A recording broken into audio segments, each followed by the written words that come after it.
So the Coalition revealed a new Locust character coming out tomorrow as Gears of War 4 Skorge. Who is Skorge? Keep watching to find out.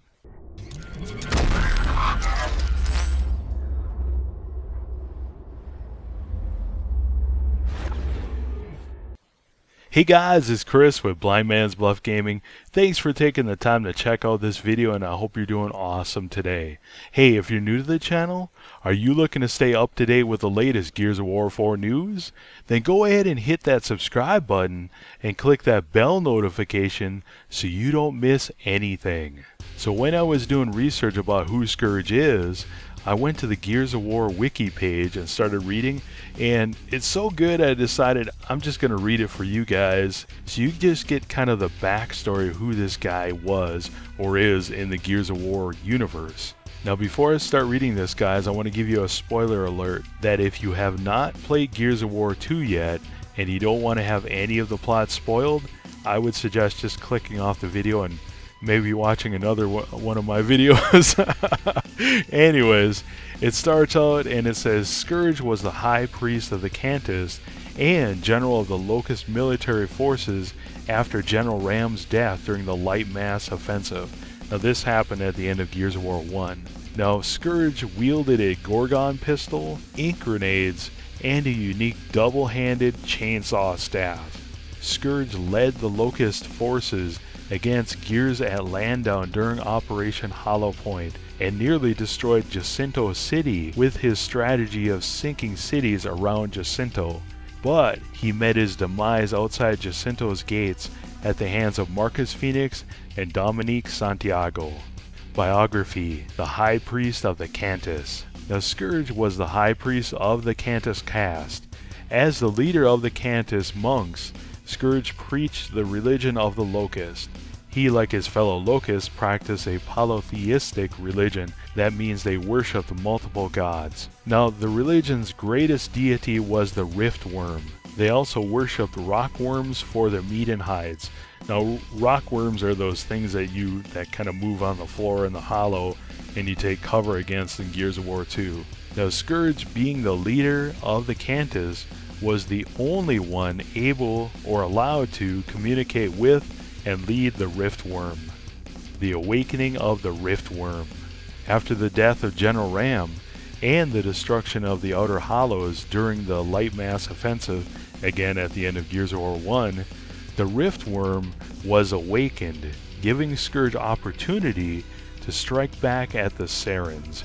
Skorge was able to use his Cantus speech to lead the Locust counterattack against the humans. Skorge and the Riftworm were able to sink 2 Saren cities along with several COG military bases. This counterattack made the COG realize that the Locusts were not only not defeated, but had a way to sink Jacinto, the COG's last fortress. Operation Hollow Storm, the Landown counterattack.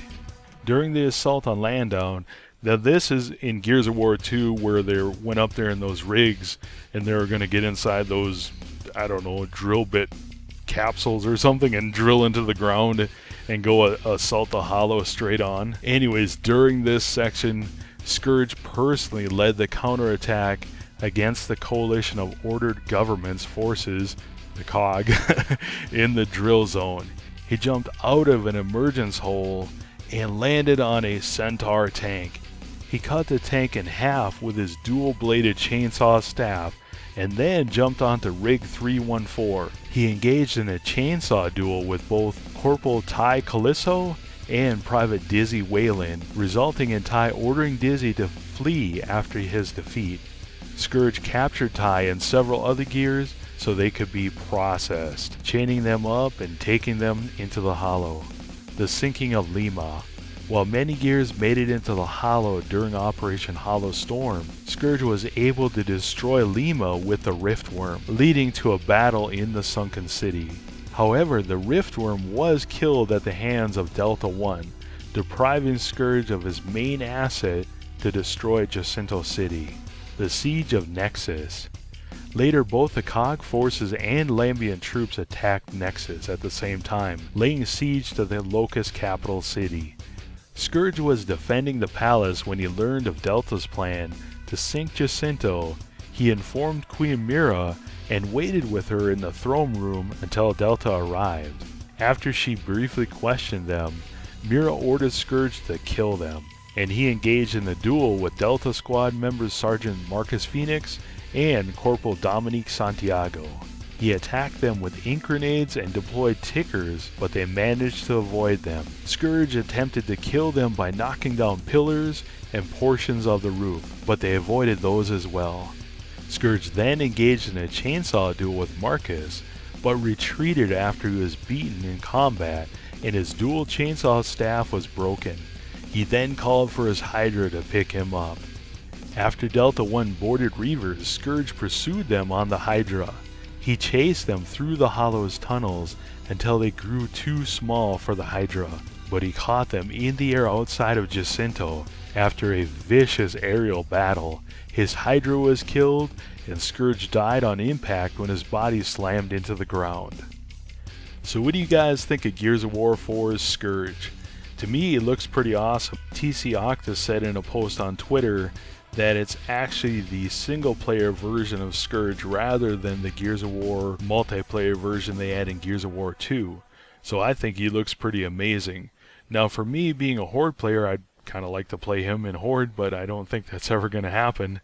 But anyways, I'm still going to pick him up because, hey, he looks pretty awesome. If you are looking to stay up to date on the latest Gears of War 4 news, make sure you hit that subscribe button. Until next time, guys, this is Chris. Have an awesome one.